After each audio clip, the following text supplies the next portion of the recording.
Cinérama.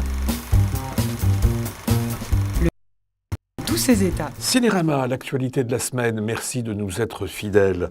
Au programme, 2 films dans l'actualité, Nos années folles d'André Téchiné et de Party, qui est un film très anglais, signé par une Anglaise, ce qui est logique, Sally Potter, et interprété par une joyeuse bande d'acteurs très british, eux aussi. On va vous en parler. On aura une petite séquence DVD, comme chaque semaine. Et cette séquence et les films seront commentés par moi, votre serviteur, et Samuel Douer. Bonjour, Sam. Bonjour Pierre. Comment ça va ? Ça va bien. Ça va très bien. Alors on commence tout de suite par le film d'André Téchiné, qui s'appelle Nos années folles. Alors, c'est une histoire vraie, mais invraisemblable. C'est bien résumé.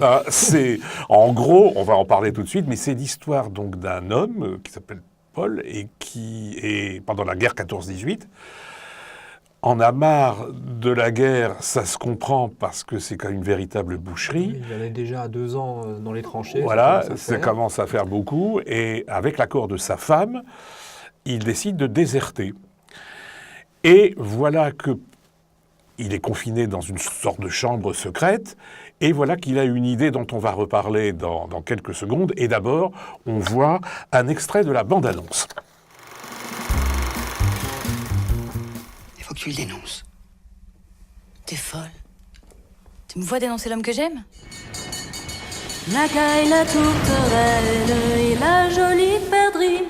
La caille, la tourterelle et la jolie perdrix.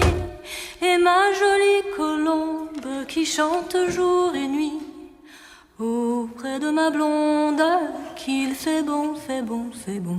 Auprès de ma blonde qu'il fait bon dormir. Vivre avec un condamné à mort, c'est pas une vie, ça. C'est la mienne. Que donneriez-vous belle pour avoir votre ami? Que donneriez-vous belle pour avoir votre ami? Je donnerai Versailles, Paris et Saint-Denis, auprès de ma blonde qu'il fait bon, fait bon, fait bon, auprès de ma blonde qu'il fait bon. Cette idée, alors Samuel, c'est quoi ? Eh bien, de se déguiser en femme pour passer inaperçu. Et pour pouvoir sortir. Pour pouvoir sortir, s'il n'en peut plus. Et en fait, la seule solution trouvée par sa femme, c'est qu'il sorte plutôt le soir, il est moins visible, et se déguiser en femme. Alors, il est moyennement convaincu voire très réticent. Voilà. Et puis, finalement, il le fait, ça marche, donc il continue, et puis ça marche tellement bien qu'en fait, il va devenir prostitué, mais en femme. Voilà, c'est ça. Donc, il s'appelle Suzanne. Alors, le film, on l'a pas dit, j'ai oublié de le dire, est interprété très formidablement, si j'ose dire, par Pierre Deladonchamp et Céline Salette. C'est un des très bons films d'André Téchiné, je trouve, qui depuis quelque temps avait fait des films tout à fait honorables, qu'on avait vraiment beaucoup défendus, quand j'avais 17 ans, par exemple. Mais là, il me semble qu'il a retrouvé un sens du romanesque et du lyrisme et de l'ambiguïté un petit peu évanoui. Le film est un de ses plus ambitieux, en tout cas, parce que c'est une reconstitution historique, avec pas énormément de moyens, mais je trouve qu'il s'en sort plutôt bien, notamment les scènes des tranchées. Et oui, qui sont très belles. Elles sont belles, elles sont courtes, mais belles. On sent vraiment très bien ce que c'était dans les tranchées et pourquoi il veut en sortir le plus vite possible. Et le film est assez ambitieux aussi dans sa structure, puisque il apporte là-dessus une histoire de spectacle autour de la voilà, c'est-à-dire que après, figure voilà, de puisque Paul. Donc il vit sa vie avec l'accord de sa femme pendant un temps, et une fois la guerre terminée, il est déserteur. Donc il doit encore se cacher. Donc il doit se cacher. Il ne sera gracié qu'en 1924 ou 25, je crois, donc très longtemps après la guerre. Et là, il est amnistié, donc là, il peut vraiment sortir au grand jour. Voilà. Et là, il y a un petit organisateur de spectacle qui lui propose de rejouer son propre rôle, sa vie sur scène. Donc il y a à la fois, et moi je trouve ça très joli, parce que tout le monde de Céline Salette, c'est un peu un monde d'ouvrières, de petites mains, comme on dit, où Téchiné saisit très bien Le travail, ce que c'est que le travail, et il y a des privations, mais il y a une fraternité très très forte entre les filles. Et puis de l'autre côté, le côté un peu Max Ophuls, puisque Max Ophuls avait tourné il y a assez longtemps maintenant. C'est Lola Montez, c'est le même principe, c'est-à-dire que Michel Faux dans le rôle de Peter Ustinov, le meneur de revue. Voilà, et il est là, donc il est sur scène, et on lui pose des questions indiscrète, exactement comme le public chez Max Ophuls l'est posé à Martine Carole. Et dans les deux cas, ni Martine Carole dans le film d'Ophuls, ni Pierre Deladonchamp là, ne peuvent y répondre en quelque sorte. Non, ils sont devenus l'objet du spectacle et ça les dépasse et ils sont devenus objets en fait, effectivement. Et, voilà, et alors ce qui est très tragique, c'est qu'il se plaît tellement à ça. Et moi ce que j'aime bien dans le film, c'est que finalement Téchiné filme un personnage, des diverses facettes d'un personnage. Parce qu'au départ, il ne veut pas se travestir. Puis il se travestit, puis il commence à aimer ça, et puis sans qu'on le comprenne vraiment, il se prostitue. Tout ça est totalement illogique, totalement incompréhensible, et en même temps, ça donne une force au film.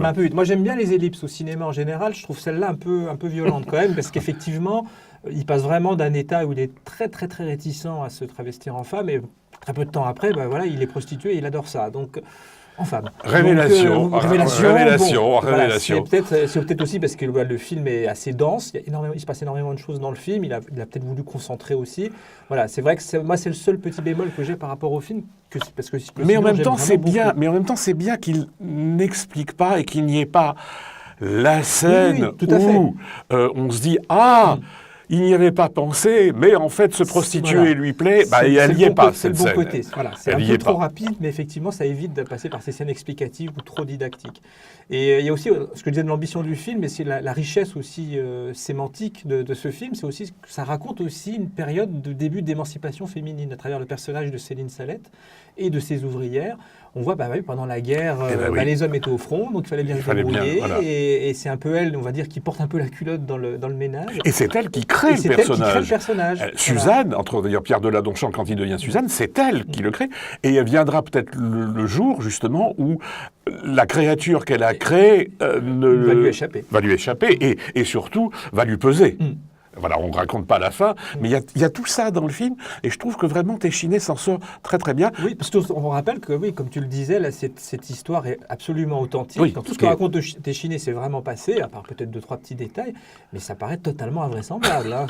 Y compris dans le dénouement de cette histoire, qui est quand même complètement fou. Quoi. Ça vire presque au Chabrol, à Claude Chabrol. On est passé de Renoir à Ophuls, et on finit par Chabrol, c'est dire la richesse du film. Voilà. Et j'espère que vous a convaincu d'aller voir le nouveau film d'André Téchiné. Alors, deuxième film, très différent, faut quand même le dire, Sally Potter, le film s'appelle The Party. Alors, c'est l'histoire de Janet, notamment. Janet, c'est Christine Scott Thomas, qui vient d'être nommée ministre de la Santé dans le nouveau gouvernement britannique, et elle fait une petite fête entre amis pour fêter ça, et ça va pas tout à fait se passer comme on le souhaite et on l'espérait. Et d'abord, on voit un extrait du film. Bill, I know you adore that thing, but could you... So, everybody, it seems that we are expecting not one, not two, but 3 babies. Wow. People. Small people. Congratulations. Wow. Oh, wow. Nice. Wow. Was that a boast or a cry for help, Martha? I couldn't quite tell from your tone of voice. The miracle of conception. Shut up, Gottfried.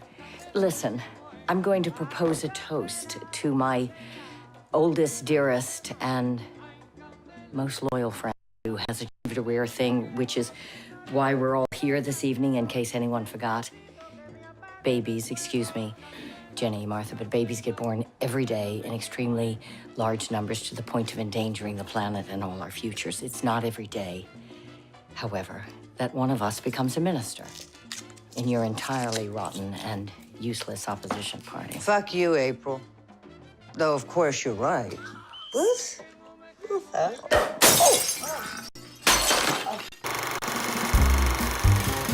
deux choses avant qu'on parle vraiment du film.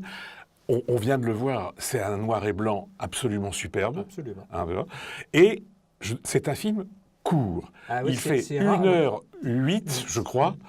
Ce qui est quand même rare. C'est un des rares films où moi, je me suis dit en le voyant, tiens, c'est presque dommage que ça finisse aussi vite. C'est déjà fini. C'est déjà fini. C'est un film très court, 1h08, c'est dense, c'est vif, c'est incisif, c'est très anglais. Pour être anglais, mais c'est en même temps très caustique et drôle. Très réjouissant, c'est extrêmement réjouissant. Alors, on dit c'est très anglais, tu disais en introduction, le casting so british. Effectivement, là c'est quand même la fine fleur de la scène et de l'écran anglais entre Christine Scott Thomas, Timothy Spall, Patricia Jackson, il y a Cillian Murphy, enfin voilà, il y a vraiment des grands noms comédiens qui sont tous très très en forme. Très en forme. Ils ont à jouer des dialogues très Les dialogues sont à la vraiment Mankiewicz. à la Mankiewicz. C'est du Mankiewicz. Voilà, c'est quand même une satire assez féroce de ce petit monde, on va dire travailliste chic, quoi, genre blairiste quoi, de l'Angleterre. Ou des bobos anglais, des bobos assez riches anglais. Enfin, Sally Potter va quand même très très loin dans le sarcasme et quand c'est mené avec autant de vivacité et de brio dans les dialogues, c'est vraiment très réjouissant. Alors, il y a Christine Scott Thomas qu'on peut retrouver d'ailleurs parce qu'on l'a interviewée et qu'on a fait de ce film, le film de la semaine. Il y a une interview d'elle qu'on peut retrouver sur Télérama.fr dans lequel elle raconte en effet qu'ils ont tourné au moment du Brexit. C'est-à-dire que le film a été tourné en 15 jours. Donc ça va à toute allure, là encore. Et elle dit que personne ne s'attendait évidemment à la décision de l'Angleterre de sortir de l'Europe et que ça a pesé sur le moral des troupes, quoi, en quelque sorte. C'est que ça a été très très dur pour eux de terminer le film, tellement ils étaient désespérés et tellement surtout ils ne s'y attendaient pas. Et alors, on parlait de Mankiewicz, c'est le film, il y a les dialogues et puis il y a ce fameux personnage féminin il y a un personnage qu'on ne voit jamais mais dont on parle tout le temps et qui est vraiment Marianne, la belle Marianne, tout le monde dit qu'elle est belle, on la verra jamais. On sent que ça pèse beaucoup sur les relations des uns et des autres, et c'est comme dans Chaîne conjugale de Mankiewicz. C'est ça, c'est le personnage qu'on ne voit pas. Mais vraiment, c'est tellement caustique et tellement intelligent que vraiment, moi, enfin, on est deux, je crois. On vous conseille d'aller voir ce film. Et ça pourrait être du théâtre filmé, parce qu'effectivement, c'est à huis clos. Et pas du tout, en fait. C'est vraiment... c'est fait avec beaucoup de vivacité, de rythme. Mais c'est presque expressionniste à cause de la photo. Et elle filme comme ça en gros plan. Enfin, c'est très surprenant. C'est peut-être pas un chef-d'œuvre immortel de l'histoire du cinéma, mais en tout cas, c'est vraiment un film à voir. Voilà, donc 2 films importants à voir cette semaine. On passe à notre séquence DVD. Alors, comme d'habitude, un film un peu récent et un film du patrimoine. Alors, on a choisi pour le DVD récent Jour de France, qui est le premier long métrage d'un monsieur qui s'appelle Jérôme Rébaud. C'est vrai qu'au départ, quand on lit l'histoire ou quand on se dit « Oh là là bon, parce que c'est l'histoire de Pierre qui quitte Paul ou Paul qui quitte Pierre, je ne sais plus. Pierre qui quitte Paul et qui s'en va dans son Alfa Romeo, un peu sur les routes de France. Et donc Pierre, le suit et il essaie de le retrouver. Si on dit ça, on va dire « Oh là, encore une comédie un peu lourde sur du désamour. » Et c'est pas ça du tout. Non, c'est une espèce de road movie. Oui, c'est très bon sens du terme. En fait, il se promène à travers la France à la recherche de son amant disparu. Et c'est une suite de rencontres, plus ou moins insolites, plus ou moins émouvantes, plus ou moins drôles, avec des personnages vraiment très attachants et très singuliers en permanence. Et donc, ce processus, ce système de rencontre, c'est la beauté des paysages filmés également, font que vraiment le voyage est très, très agréable et très surprenant. Et on passe de la lumière d'automne à presque une lumière hivernale à un moment donné, puisqu'il fait vraiment pratiquement le tour de France. Et alors, il y a de tout. Il y a, par exemple, il rencontre cette chanteuse amateur qui va dans presque les hospices, chanter des vieilles chansons des années 50, et c'est Fabienne Bab qui l'interprète. Il y a le héros, donc Pascal Serveau, qu'on n'a pas dit, rencontre son ex-prof qui est devenu libraire, avec qui ça se passe pas si bien que ça, et c'est Nathalie Richard. Et puis il y a toujours donc cet amant qui le traque, il rencontre un beau jeune homme avec qui il passe la nuit, mais il rencontre aussi bien une femme sur les routes qui est un peu cinglé, un peu poétique, où un homme qui est fou de voiture et qui lui demande d'essayer son Alfa Romeo et qui lui parle comme ça des paysages. Alors c'est un film un peu lent, un peu long, c'est vrai. Peut-être un peu trop long, mais c'est vrai que cette lenteur participe du charme. Il y a une espèce de rythme assez prenant malgré tout dans cette lenteur. Et moi, ce que j'ai beaucoup aimé dans le film, c'est que ça m'a rappelé un cinéma un petit peu disparu aujourd'hui, parce que tous ces réalisateurs, la plupart d'entre eux sont morts. C'était un peu la bande qui tournait autour de Paul Vecchiali. Voilà, de Paul Vecchiali. Donc Gérard Frocoutaz, Jean-Claude Guiguet, bien sûr. Davila. Jacques Davila. Voilà, tous ces qui faisaient un cinéma un peu comme ça, un peu petit dans l'apparence, mais en fait assez riche. Et où il y avait un vrai rapport au paysage, aux gens, on prenait son temps. Et je trouve que le film est vraiment dans cette belle lignée, un peu oubliée. Un peu oublié. Et le tout, pour ceux qui voudraient voir ce DVD, c'est vraiment de ne pas se dire « Ah, qu'est-ce qui se passe ? Qu'est-ce qui se passe ?» Il se passe pas grand-chose et il se passe plein de choses. Le tout, c'est de s'abandonner à son rythme. Voilà. Et si on s'abandonne au rythme, on passe 2 heures, car il faut dire que ça dépasse les 2 heures, mais plutôt... Et Pascal Serveau, il faudrait un jour le révéler, parce que c'est un garçon qui tourne que des films d'auteur, en quelque sorte. Un peu pointu, en tout cas confidentiel. Un peu confidentiel, et c'est dommage, parce qu'il est vraiment très, très, très, très bien. Et donc le DVD, c'est chez Outplay. Merci. Et alors, l'autre film, alors ça, c'est vraiment une curiosité. Oui, et une rareté. Et une rareté. C'est chez Rémini, je crois, édition. Et c'est Freud. Alors, Freud affublé d'un titre français un peu grotesque qui s'appelle « Passion secrète » au pluriel.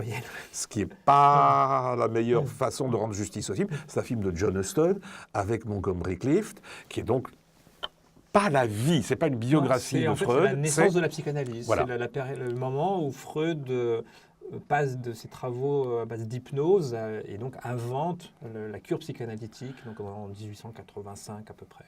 Alors c'est un film que j'ai revu là, qui est très beau, mais qui est infaisable. Enfin, il l'a fait, puisqu'il existe, John Huston. C'était infaisable. Alors, à la base, il avait demandé à Jean-Paul Sartre, très chic, d'écrire le scénario. Alors, Sartre lui a écrit une première version qui devait faire, je ne sais pas, 500 pages. 500 pages, c'est ça. Peut-être un peu compliqué. Il faut le refaire. Et il lui rend le double, quoi.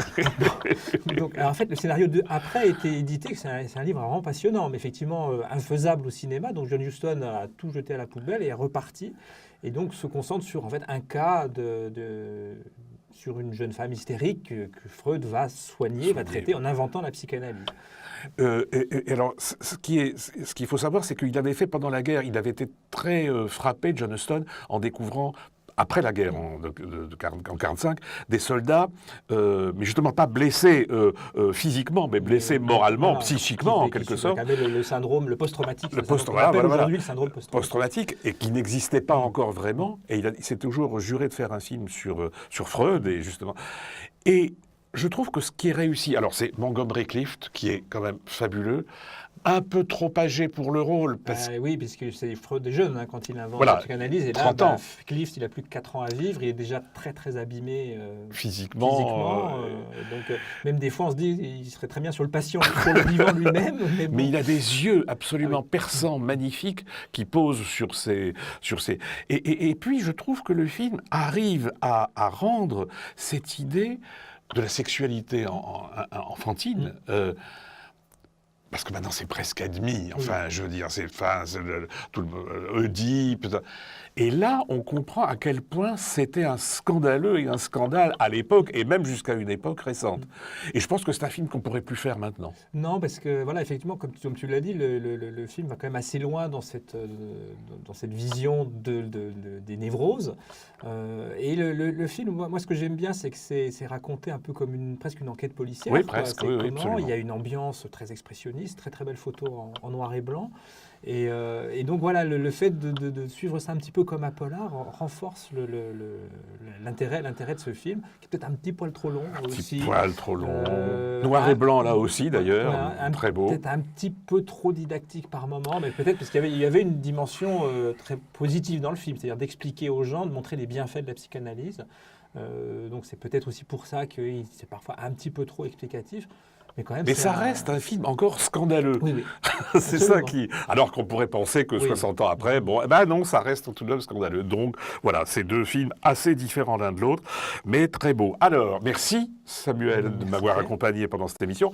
La semaine prochaine, on vous parlera d'un film russe absolument superbe qui a reçu le prix du jury au Festival de Cannes, qui s'appelle Faute d'amour et qui est signé Andrei Zvyagintsev, qui avait déjà fait Elena et surtout Léviathan, qui était déjà au Festival de Cannes. Et puis, pour changer de genre, on vous parlera de ça, d'un réalisateur qui s'appelle Andy Muschietti, d'après Le chef-d'œuvre de l'épouvante de Stephen King, et qui est en train de battre tous les records de recettes aux États-Unis. Merci de nous avoir écoutés. À la semaine prochaine.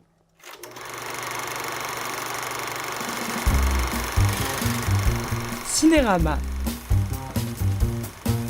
Le cinéma dans tous ses états.